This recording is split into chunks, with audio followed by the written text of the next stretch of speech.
Hello ನಮಸ್ಕಾರ Chitradurga welcome back ಮತ್ತೊಂದು mini vlog. ಮಾವಿನ ಹಣ್ಣಿನ ಸೀಸನ್ನು ಅಂದರೆ ಪ್ರತಿಯೊಬ್ಬರಿಗೂ ಇಷ್ಟ, ಯಾಕಂದರೆ ಮಾವಿನ ಹಣ್ಣು ತುಂಬ ಜನ ಇಷ್ಟಪಟ್ಟು ತಿಂತಾರೆ. ಆದರೆ ನಾನು ಸ್ವಲ್ಪ ಡಿಫ್ರೆಂಟು, ನನಗೆ ಹಣ್ಣಿಗಿಂತ ಜಾಸ್ತಿ ಸ್ವಲ್ಪ ಕಾಯಿನೇ ಇಷ್ಟ. ಕಾಯಿ ತುಂಬ ತಿಂತೀನಿ, ಹಣ್ಣು ತಿನ್ನೋದಿಲ್ಲ ಅಂತಲ್ಲ, ಹಣ್ಣನ್ನು ಸಹ ಸ್ವಲ್ಪ ತಿಂತೀನಿ. ತಿಂದಿರೋ ಹಣ್ಣನ್ನ ಬಿಸಾಕೋದೇನಕ್ಕೆ ಅಂತ ಹೇಳಿ ಒಂದು ಪ್ಲೇಸಲ್ಲಿ ಹಾಕಿದ್ವಿ, ಮಣ್ಣಿರೋ ಕಡೆ. ತುಂಬ ಅಂದರೆ ತುಂಬ ಚೆನ್ನಾಗಿ ಗಿಡನೂ ಸಹ ಬಂದಿದೆ. ನಮ್ಮ ಮನೆ ಹತ್ರ ಒಂದೆರಡು, ನಮ್ಮ ಅಣ್ಣವ್ರ ಮನೆ ಹತ್ರ ಒಂದೆರಡು ಇದೆ.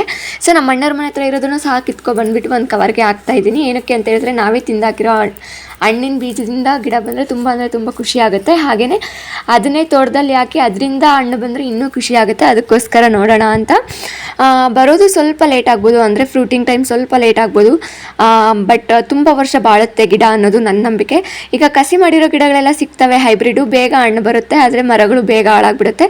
ಅದಕ್ಕೋಸ್ಕರ ನಾನು ಇದೇ ಮೆಥಡ್ನ ಫಾಲೋ ಮಾಡೋಣ ಅಂತಂತ ಹೇಳಿ ಒಂದು ಕವರ್ಗೆ ಹಾಕಿಟ್ಕೊಂಡು ನಂತರ ಚಿತ್ರನಾಯಕನಹಳ್ಳಿಗೆ ಹೋಗ್ಬೇಕಾದ್ರೆ ತೊಗೊಂಡೋಗಿ ಅಲ್ಲಿ ತೋಟದಲ್ಲಿ ಹಾಕೋಣ ಅಂತಂತ ಹೇಳಿ ಮಾಡ್ತಾ ಇದ್ದೀನಿ.